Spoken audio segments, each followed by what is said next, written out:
It was pretty tough. I mean, unfortunately, that toss was quite important. I think it was an important session before lunch. We looked to be going all right with one down, and those 2 wickets that England got just before lunch really put us on the back foot. If we'd gone in with one down there, I think it might have been a different story.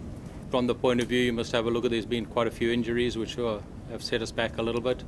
But at the end of the day, I think it's important that when any side comes to England, not only India, we've seen them struggle early on with the swing and the seam, and I haven't been played on three wickets, even when I was with England, where the ball has swung around so much for 3 test matches in a row and seemed and made it difficult for the batters. So it's been pretty difficult for the batters to adapt. We haven't been able to post a score that gives our bowlers to bowl at, and that's what you could look at. As I say, I've only been here 2 months sort of thing, and just trying to settle in and just see the characters of the individuals, you know, especially the young guys coming through, and trying to assess, you know, if they've got the character to handle a test cricket. Obviously, the best way is to give them an opportunity. We gave a few an opportunity in the West Indies, and they performed quite well out there at times, you know, some of the young guys. So it's going to be a matter of giving them an opportunities when they can, but at the same time, it's very, very important that we play the experienced cricketers, because they've got so much to offer India still, and they still enjoy playing their test cricket. They've been bowling well as a unit. There's a good combination. They seem to hunt in a pack well, which is very, very important.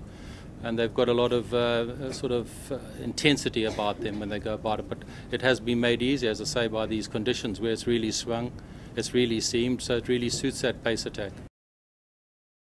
That first session before lunch was crucial where it did flatten out, there's no doubt about it. And you know, later on in the day when the ball got old, it didn't swing as much, and it has flattened out. It just made it more difficult for our bowlers.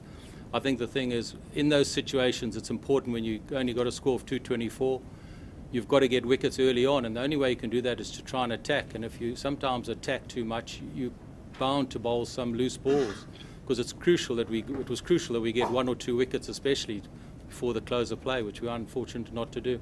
I've been on other tours where they've done the same and still played some good cricket.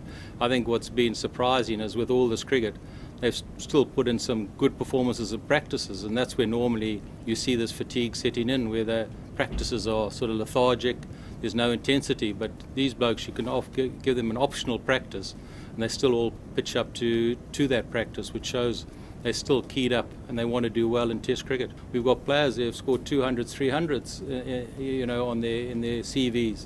And if 1 or 2 of those get in, there's a good chance we can post a good score. It's going to depend on that first session tomorrow morning. If it does become overcast again and does swing, you know, we've got the bowlers there that can utilise those features.